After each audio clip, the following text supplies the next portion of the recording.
Shalom, Bapak Ibu Saudara-saudari, terkasih di dalam Tuhan Yesus Kristus. Senang sekali pagi hari ini saya bisa berada di tengah Bapak Ibu Saudara-saudari sekalian, walaupun di dalam keadaan virtual. Sebelum kita memulai kebenaran firman Tuhan, pada pagi hari ini, saya mengajak kita semua untuk berdoa. Mari kita berdoa. Terpuji nama-Mu Tuhan, kami sungguh bersyukur dan berterima kasih.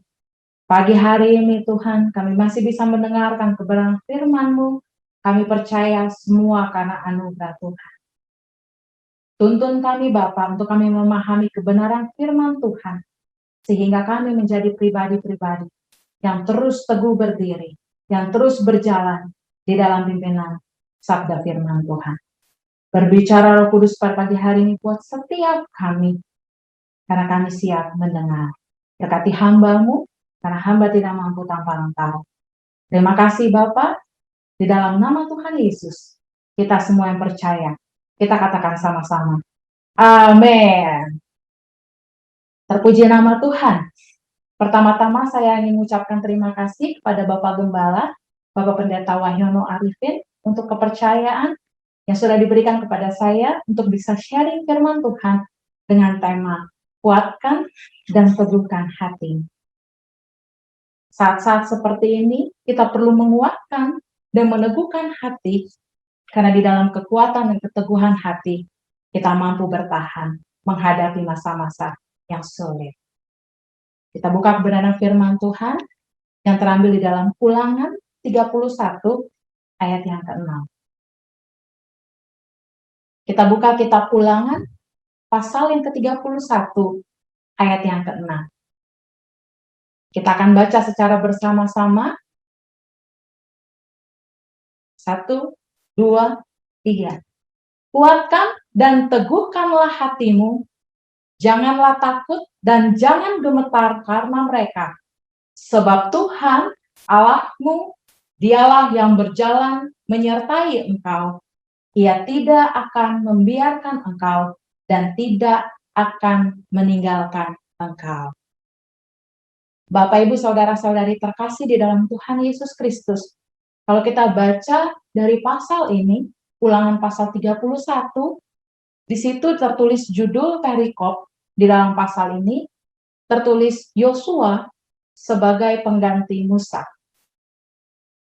Dan kalau kita baca pasal-pasal sebelumnya dari pasal ini, kita menemukan satu konteks di mana Tuhan memerintahkan kepada Musa bahwa Musa tidak bisa menyeberangi sungai Yordan dan membawa bangsa Israel masuk ke tanah Kanaan. Sekaligus Tuhan memerintahkan kepada Musa untuk bisa memilih seorang pengganti. Dan Yosua dipilih oleh Tuhan untuk menggantikan Musa.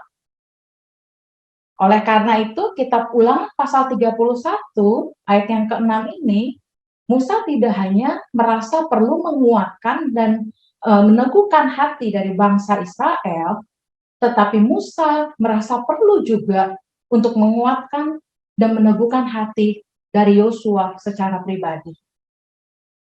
Oleh karena itu, kalau kita baca ayat yang sesudahnya di dalam Ulangan pasal 31 ayat yang ke-7, dikatakan di dalamnya, lalu Musa memanggil Yosua dan berkata kepadanya di depan seluruh orang Israel, kuatkan dan teguhkanlah hatimu, sebab engkau akan masuk bersama-sama dengan bangsa ini ke negeri yang dijanjikan Tuhan dengan sumpah kepada nenek moyang mereka untuk memberikannya kepada mereka. Dan engkau akan memimpin mereka sampai mereka memilikinya. Pesan yang diberitakan oleh Musa kepada Yosua secara pribadi adalah kuatkan dan teguhkanlah hatimu.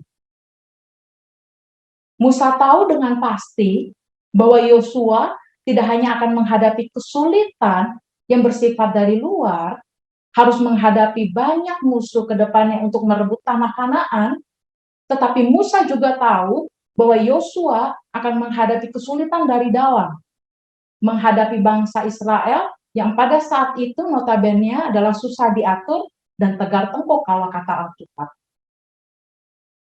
Musa tahu bahwa Yosua akan mengalami masa-masa yang sulit ke depannya. Oleh karena itu, ia mengatakan kepada Yosua, kuatkan dan teguhkanlah hatimu.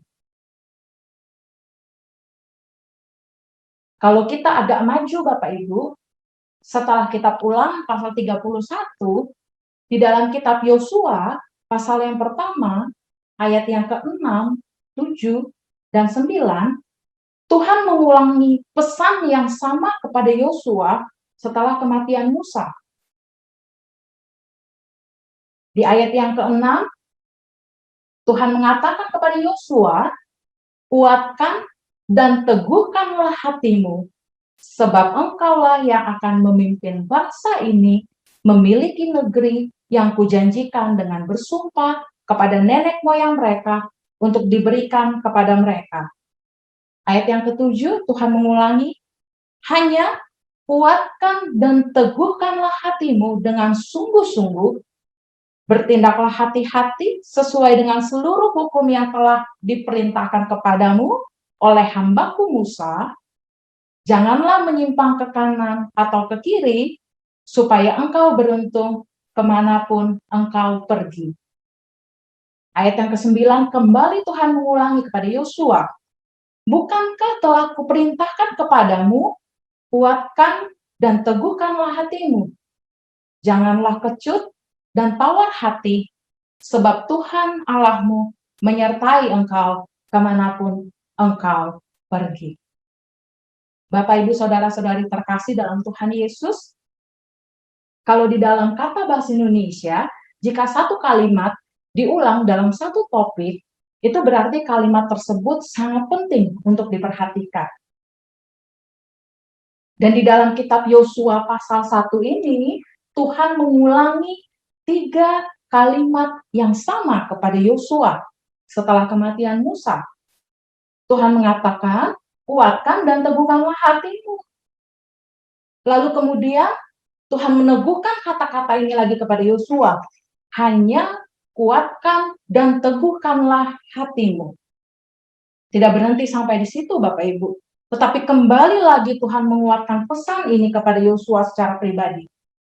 Bukankah telah kuperintahkan kepadamu, yang terakhir bentuknya sudah perintah Bapak Ibu, kuatkan dan teguhkanlah hatimu. 3 kata ini, 3 kalimat ini diulang di dalam pasal yang sama, di dalam Yosua pasal 1. Tuhan tahu betul bahwa Yosua akan mengalami masa-masa yang sukar ke depannya. Dan Tuhan tahu betul bahwa Yosua akan menghadapi masa-masa sulit yang kemungkinan akan membuat ia goyah dan kehilangan pengharapan. Dan kalau kita lanjut membaca satu kitab setelah kitab Yosua pasal 1 ini, di dalam Yosua pasal 7, ayat yang ke-6 sampai yang ke-7, kitab Yosua pasal 7 ayat ke-6 sampai ke-7, saya akan bacakan buat kita semua. Tertulis di dalamnya, demikian firman Tuhan. Yosua pun mengoyakkan jubahnya, dan sujudlah ia dengan mukanya sampai ke tanah di depan tabut Tuhan hingga petang, bersama dengan para tua-tua orang Israel, sambil menaburkan debu di atas kepalanya. Perhatikan ayat berikutnya. Dan berkatalah Yosua kepada Tuhan, Tuhanku Allah, mengapa engkau menyuruh bangsa ini menyeberangi sungai Yordan, supaya kami diserahkan kepada orang Amori untuk dibinasakan? Dan kalimat berikutnya, lebih baik kalau kami putuskan tadinya untuk tinggal di seberang sungai Yordan itu. Kalau kita membaca Alkitab, Bapak Ibu, kitab Yosua, pasal yang pertama tadi tentunya terjadi sebelum Yosua pasal yang ke-7 ini. Tuhan tahu sebelum Yosua mengalami masa-masa yang sukar. Dan Tuhan tahu dengan pasti, ia harus kembali meneguhkan setiap kata-kata yang sudah dikatakan oleh Musa terdahulu kepada Yosua. Kalau kita belajar sejarah Yahudi, ketika seseorang menaburkan debu di atas kepalanya, itu adalah tanda penyesalan, tanda perkabungan, dan tanda ratapan. Yosua pasal 7 adalah kondisi Yosua yang begitu sedih, yang begitu meratapi akan bangsa Israel akibat ketidaksetiaan mereka, yang membuat hampir sebagian bangsa Israel terbunuh pada saat itu. Begitu sedih sampai ia menaburkan debu di atas kepalanya sebagai tanda perkabungan, peratapan, dan penyesalan. Karena itu kalimat terakhir berbunyi seperti ini di ayat yang ini, Bapak Ibu. Lebih baik kalau kami putuskan tadinya untuk tinggal di seberang sungai Yordan itu. Kalimat ini menggambarkan keadaan Musa di dalam penyesalan. Musa begitu sedih akan apa yang dialaminya. Dia juga takut akan kondisi ke depannya yang dia tidak tahu apa yang akan terjadi. Dia bingung, dia cemas, dia kecewa. Dan dia mengalami kesedihan yang begitu rupanya membuat dia meratap. Bapak, Ibu, Saudara-saudari yang terkasih di dalam Tuhan Yesus Kristus. Saat ini, mungkin kita mengalami situasi yang hampir-hampir mirip dengan Yosua. Atau mungkin situasi yang mirip dengan Yosua. Mungkin saat ini kita mengalami kesedihan. Mungkin saat ini kita mengalami ratapan. Atau mungkin saat ini kita sedang mengalami kehilangan. Pada saat itu Yosua mengalami kesedihan, kehilangan juga, karena melihat begitu banyak bangsa Israel pada saat itu. Mungkin kita mengalami hal yang sama pada pagi hari. Kita kehilangan komunitas. Kalau dulu ketemu orang, kapan aja, di mana aja, kita bisa janjian bertemu. Bebas. Tapi sekarang bertemu keluarga aja sulit ya Bapak Ibu. Mungkin kita merasakan kehilangan tersebut. Dulu bisa bergereja bersama-sama, bertemu, fellowship, dan sekarang semua itu harus dilakukan secara virtual. Mungkin juga kita mengalami kehilangan dari setiap usaha kita, yang mungkin sudah kita rintis bertahun-tahun, atau bahkan berpuluhan tahun. Mungkin juga kita merasa kehilangan kesehatan. Tuhan izinkan kita mengalami sakitnya. Tuhan izinkan kita mengalami kelemahan tubuh. Atau bahkan mungkin kita mengalami kehilangan orang terdekat. Bapak, Ibu, Saudara-saudari terkasih di dalam Tuhan Yesus Kristus. Pagi hari ini, pesan yang sama yang diberitakan oleh Tuhan melalui Musa, dan pesan yang sama yang Tuhan sampaikan kepada Yosua pagi hari ini, Tuhan mau menyampaikan buat kita semua. Kuatkan dan teguhkanlah hati. Mungkin Tuhan tahu ke depannya tidak akan mudah buat setiap kita. Mungkin kita akan mengalami masa-masa sulit ke depannya. Pagi hari ini, kita kembali diingatkan oleh firman Tuhan. Kuatkan dan teguhkanlah hati.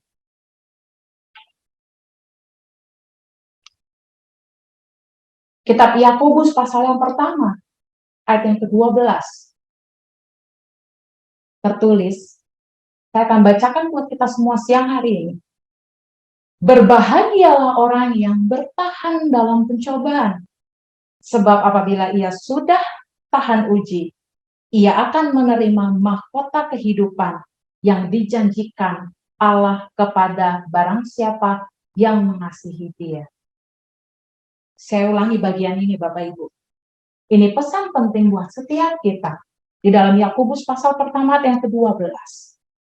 Berbahagialah orang yang bertahan dalam pencobaan, sebab apabila ia sudah tahan uji, ia akan menerima mahkota kehidupan yang dijanjikan Allah kepada barang siapa yang mengasihi Dia.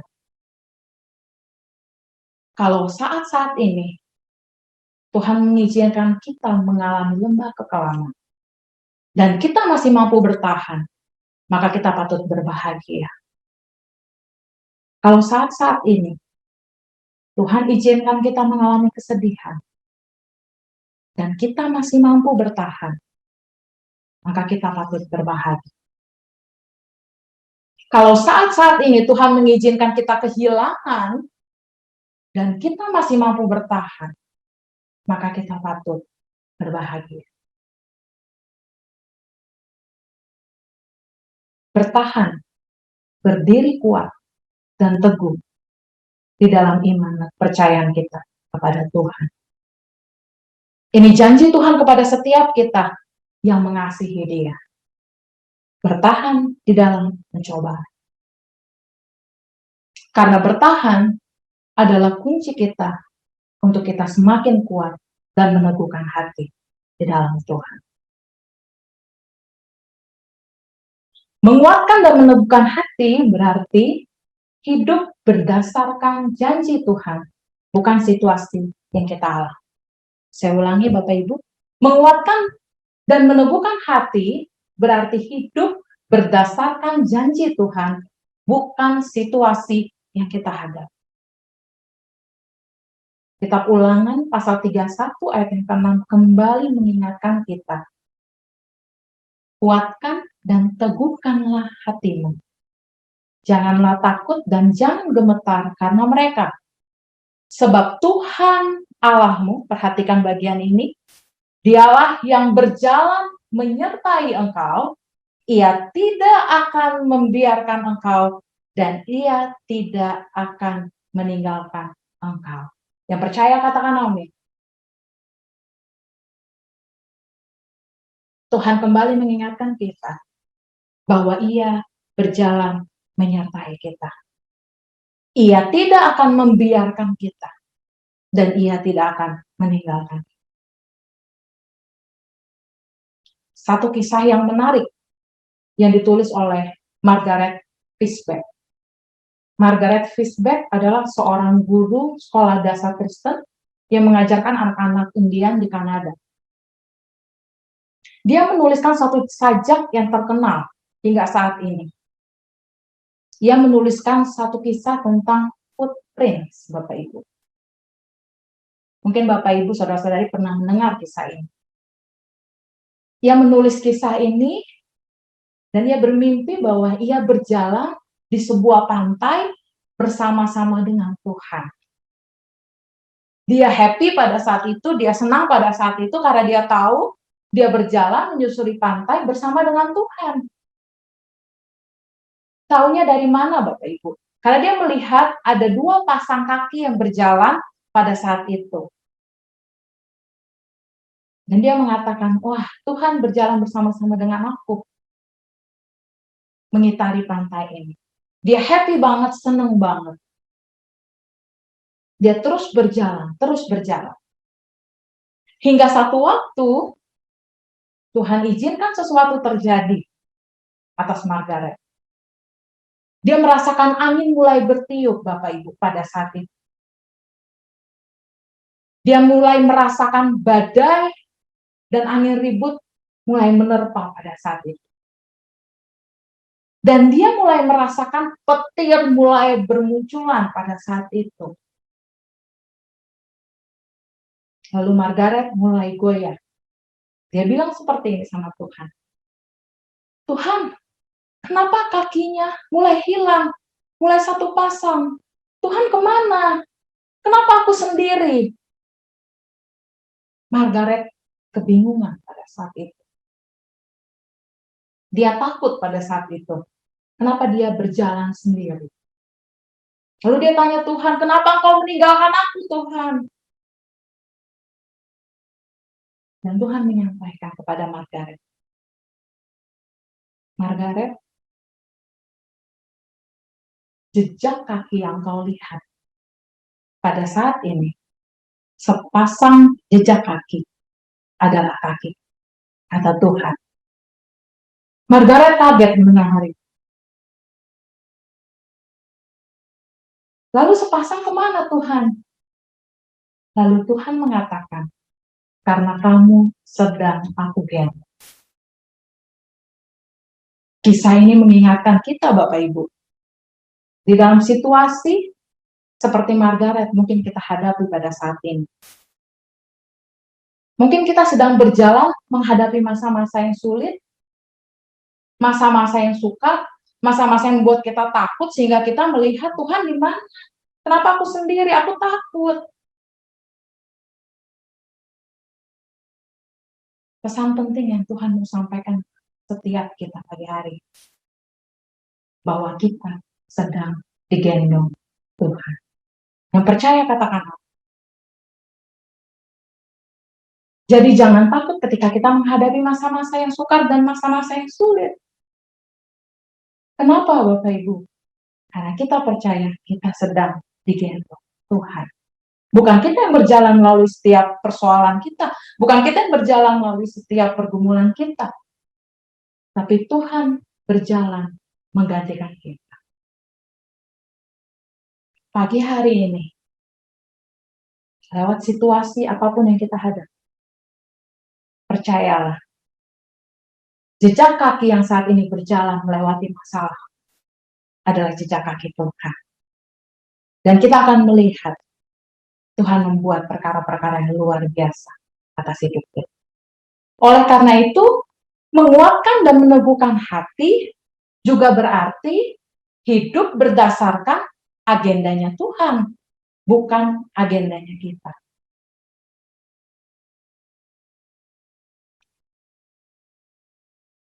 Percaya bahwa Tuhan menyertai kehidupan. Dan taat kepada agendanya Tuhan, bukan agendanya kita. Kalau kita lihat kitab Yosua, pasal-pasal setelah Yosua pasal 7 tadi, setelah Yosua melalui ratapannya, Yosua melalui masa-masa sulitnya, di pasal-pasal berikutnya kalau kita baca dari kitab Yosua, Tuhan membuat Yosua mengalami kemenangan demi kemenangan. Yosua merebut hampir seluruh pesisir daerah Kanaan. Dan bukan hanya pesisir, tapi merebut tanah Kanaan pada saat itu. Tuhan membuat Yosua hidup berkemenangan demi kemenangan. Kita boleh berada di dalam lembah kekelaman, tapi percayalah rencana Tuhan atas hidup kita tidak akan pernah gagal. Bahkan kita boleh gagal, tapi rencana Tuhan tidak akan pernah gagal atas hidup kita. Pagi hari ini, apapun yang kita hadapi, situasi apapun yang membuat kita gagal, membuat kita hampir mengalami ketakutan, atau mungkin kita mengalami ketakutan, kecemasan, Bapak Ibu, Tuhan kembali mengingatkan kita hidup di dalam agendanya Tuhan. Karena Tuhan punya skenario besar atas hidup. Sama seperti yang Tuhan lakukan kepada Yosua, Ia sanggup melakukan atas hidup. Percaya dan taat dalam melewati setiap masa-masa sulit yang kita hadapi pada saat-saat. Kiranya firman Tuhan pada pagi hari ini menguatkan dan meneguhkan hati kita, karena kekuatan dan keteguhan hati membuat kita bertahan. Dan kunci untuk bertahan adalah hidup berdasarkan janji Tuhan, bukan situasi yang kita hadapi pada saat ini. Dan kunci bertahan adalah hidup berdasarkan agenda Tuhan, bukan agenda. Saya akan menutup renungan pada pagi hari ini dan teringat dengan satu kata yang diucapkan oleh guru dan mentor saya.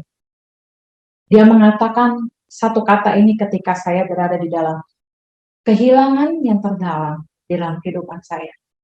Satu kata yang sangat meneguhkan dan menguatkan hati. Guru saya mengatakan seperti ini Bapak Ibu. Ana, kita boleh kehilangan apapun. Kamu boleh kehilangan apapun. Asal satu, jangan kehilangan pengharapan. Kiranya firman Tuhan pada pagi hari ini meneguhkan dan menguatkan hati kita.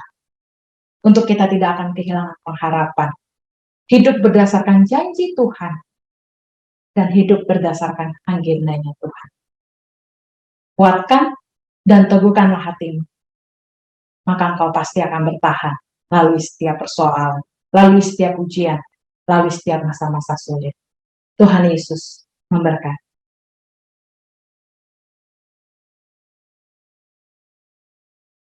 Kita sama-sama berdoa. Bapa, terima kasih Tuhan buat kebenaran firman-Mu pada pagi hari ini untuk setiap kami. Membuat kami untuk terus meneguhkan hati kami, menguatkan hati kami, bertahan atas setiap masa-masa sulit yang Tuhan izinkan terjadi. Pagi hari ini Tuhan, kami percaya kami mendapatkan kekuatan yang baru. Kami mendapatkan pesan yang baru untuk kami meneguhkan iman kami, kepercayaan kami, dan ketaatan kami hanya di dalam Bapak, Ibu, Saudara-saudari terkasih di dalam Tuhan Yesus Kristus. Engkau boleh meletakkan tangan kananmu di atas dadamu. Mungkin saat ini engkau mengalami kesedihan. Mungkin saat ini engkau sedang mengalami kesusahan. Mungkin saat ini engkau sedang mengalami kehilangan. Taruh tanganmu di atas dadamu. Saya akan berdoa buat setiap kita pada pagi hari. Tuhan, Engkau tahu setiap tangan-tangan yang terangkat pada pagi hari, dimanapun mereka berada pada pagi hari. Setiap tangan-tangan yang terangkat sebagai bentuk pengharapan mereka terhadap Engkau. Kami percaya Engkau memberikan kekuatan yang baru. Engkau melimpahkan kuasa-Mu atas setiap mereka, menguatkan mereka, membuat mereka bertahan di masa-masa yang sulit. Kiranya ketika mereka berada dalam kelemahan tubuh, Tuhan kuatkan, kuasa Tuhan mengalir buat setiap mereka. Mereka boleh dipulihkan, dan mereka boleh mengalami Kristus, jamahan tangan atas hidup mereka. Kalau mereka berada dalam kesusahan, Tuhan tolong mereka, Bapak. Buka jalan demi jalan atas usaha mereka. Buka jalan demi jalan atas pekerjaan mereka, Tuhan. Karena kami tahu, kami tidak pernah berjalan sendiri. Tuhan Yesus berjalan bersama-sama. Bahkan Tuhan berjalan menggantikan kami. Kami juga berdoa Tuhan pada siang hari ini untuk setiap tangan-tangan yang terang. Kalau mereka sedang mengalami kehilangan orang terdekat, kehilangan apapun dalam kehidupan mereka, Tuhan kuatkan hati mereka. Kami percaya Tuhan, Engkau sedang menjamah dan memulihkan. Engkau sedang menjamah dan menguatkan hati kami. Dan kami percaya kami mau hidup seturut yang Tuhan kerjakan dalam kehidupan. Terima kasih Bapak, hamba telah selesai memberitakan kebenaran firman-Mu, dan hamba percaya kuasa Tuhan terus menyertai kami. Di dalam nama Tuhan Yesus, kami berdoa, kami mengimani doa ini. Dalam nama Tuhan Yesus. Semua yang percaya kita katakan sama-sama, amin.